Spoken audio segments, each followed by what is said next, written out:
Hello everybody and welcome back to the Fantasy Football Fix YouTube channel. My name's FPL Phillips and it's that time of the week where it's Eddie versus the algorithm. As usual, I'm taking on a computer-generated free hit draft predicted to score the highest amount of points this time for Game Week 26. Putting it up against my own free hit draft of choice. We're facing them off against each other and we see if I can outscore the computer's highest predicted point scoring team.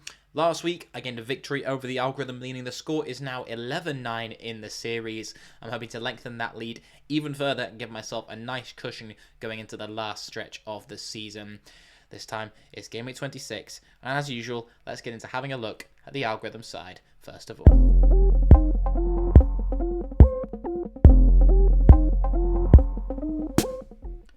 So as mentioned, it was a win last week. The teams weren't too dissimilar, to be honest. There was only 4 or 5 players that ended up making the difference. Back in Porro against Man United for that clean sheet ended up being a good call. I went with Haaland as well and managed to pick up an assist over Cole Palmer, so a different premium choice there. Ended up paying off, but it was very, very small margins.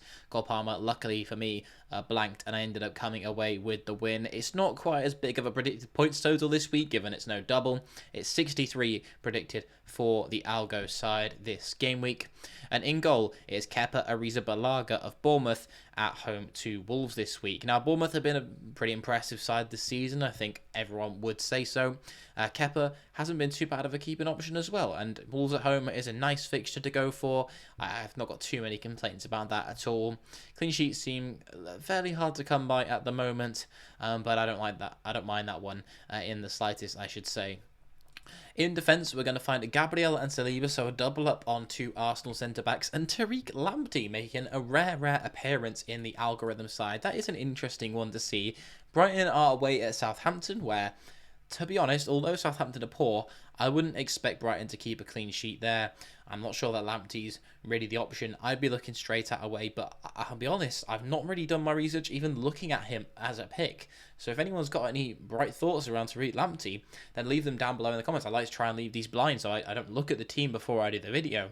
But I've not got too much analysis either way on Tariq Lamptey. Not really what you want to see from someone I know who's meant to be giving you advice and analysis on these players. But to be honest, I've not really even watched Lamptey since he's been back fit and available and playing for Brighton. So sorry about that. Sorry if you want some advice on bringing in Tariq. But yeah, he's not going to be in my team anytime soon.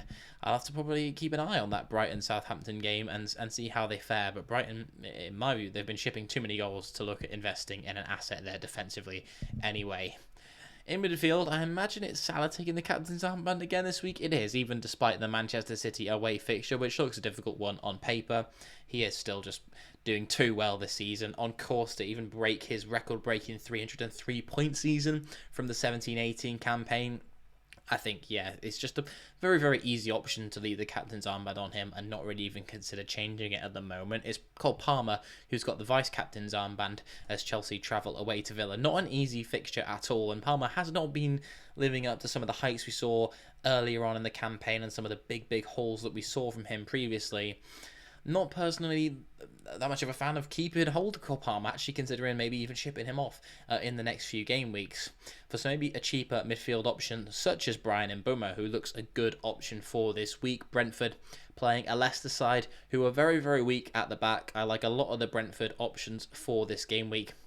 And Mbeumo is always going to be the standout one, a very talismanic figure in that side, and of course has penalties going for him too. Leicester don't concede the most amount of chances off their left. They actually concede more through the middle, which we'll get onto in a moment. But I still think that going for Mbeumo is the obvious selection, and he's still very, very reasonably priced for what he offers in my view. Trossard's an interesting one. Obviously, Arsenal without a few attacking players at the moment means that he's more likely to get more minutes. West Ham United at home is a nice fixture. He completes an Arsenal triple up, so we're not going to see anyone in the forward line from the Gunners. Trossard is one that I'm not looking to invest in just because I think it's too much of a short-term punt, but obviously with this series, it doesn't matter, and I didn't look at him as the pick I wanted to go for from Arsenal because I already had another one very much in mind, which we'll get into. Maybe I'm overlooking the Belgian in my team.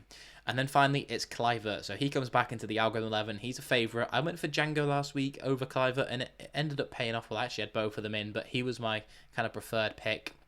Clivert does have the better data when you look at it over on the OptaStats Fantasy Fix website, and you look over at the OptaStats section. He does have the better data for expected FPL points per 90, but that is including penalties and everything like that, which of course are a factor, but Bournemouth have had a few in the last few game weeks. And when you look at data last week, Clivert didn't get too many chances last time out in 25. Django's racking up that XG. He offers a cheaper option who I do like the punt on at the moment if you're considering going for a Bournemouth midfielder. I've got a bit of a soft spot for that guy. But Clivert, again, has penalties going for him and does look maybe the more safe option of the two. There's Semenyo, of course, as well, if you want to go that way. And then finally, up front, Visser and Alexander Isak. So Visser, I wasn't shocked to see him when he popped up there in this side, because as I said, Leicester conceded a lot of chances through the middle.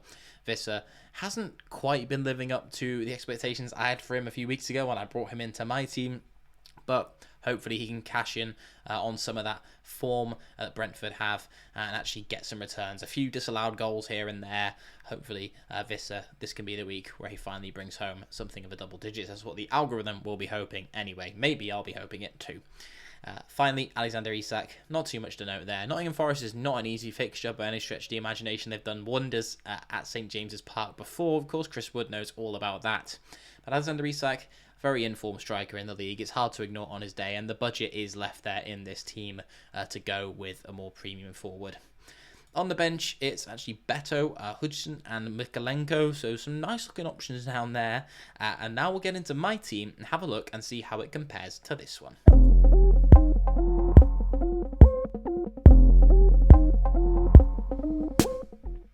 So here is my side, and it does look a fair bit different. I've actually gone for Jordan Pickford in goal. Manchester United's XG away from home is pretty shocking. They don't look like a team who can score too many goals at the moment, and Everton are just in this patch where David Moyes has come in, where they look like they can beat anyone almost in the league at the moment. So I've gone with Pickford in this one. Even if they don't keep a clean sheet, I think he could make a fair few saves in there. I've then gone with a double up on the Bournemouth defence with Hudson. I think I'm pronouncing that right. He's looked very, very good anyway. And Kerkez as well for that attacking threat, alongside Gabriel. Then in midfield, I do have Salah with the captain's armband and Mbeumo, but the rest of it is different. I've gone with Ranieri of Arsenal. I think he looks so exciting. He's only 4.5 million, so I had the budget to go for pretty much anyone else. But I just wanted to have some fun. He's even got my vice-captain's armband. I even ummed about putting the captain's armband on him just for a bit of fun. But I back that he could do quite well in that game against West Ham. Hoping he starts and hoping he can get 1 or 2 returns in that one. I was between Matoma and Minte of Brighton to go for. I knew I wanted a Brighton attacking asset rather than a defensive one, like the algorithm went for. Southampton, pretty poor at the back. Them and Leicester are just the 2 weakest defences in the league, really. So I went for Matoma, hoping he can bring home one of his big hauls that he likes to pop up with. And then Django, as mentioned earlier, he's my favourite asset over Clivert by just a smidge.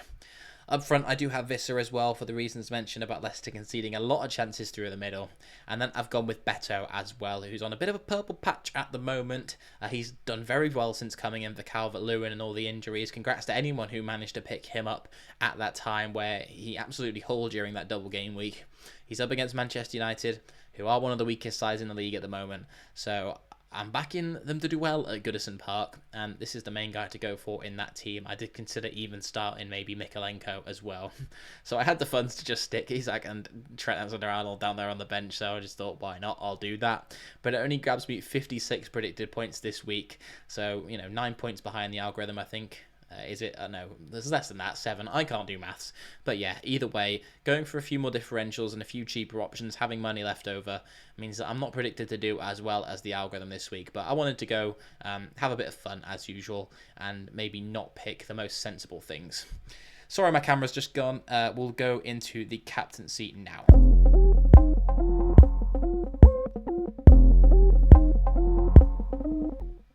So captaincy, I'd argue, a little bit up for debate more than usual. The light is back on, thankfully, and I can actually talk about this with you guys looking at me and not just listening to my annoying voice.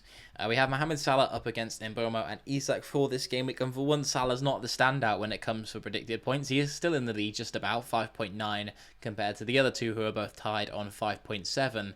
predicted points for game week 26. But the fixture undoubtedly goes in the way of the Brentford man. At 2.11 expected goals conceded per 90 for Leicester is by far the poorest total, with Forest actually being the better of the two out of the other fixtures on offer. So Forest at home posing the toughest defensive option, and Man City actually being a weaker defence than Forest. Liverpool and Mohamed Salah are undoubtedly in the best form. That expected FPL points total just keeps looking more impressive every single week. 9.42 per 90 over the 24-25 season is just absolutely disgusting.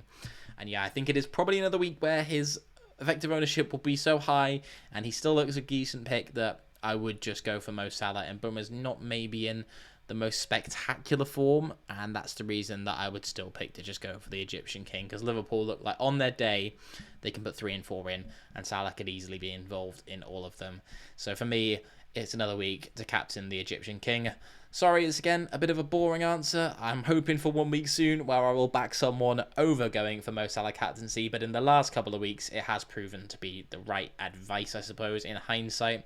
Let me know if you guys disagree. Let me know, as usual, which team out of the two you think is going to win this game week. Do you think the algorithm or my own side will score more points? And well done to those of you last week who said that I will score the most points.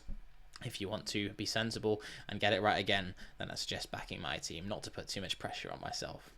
I hope you guys have had a fantastic week, and I hope you have a good weekend as well. I hope your FPL goes well, and I hope your arrow is green.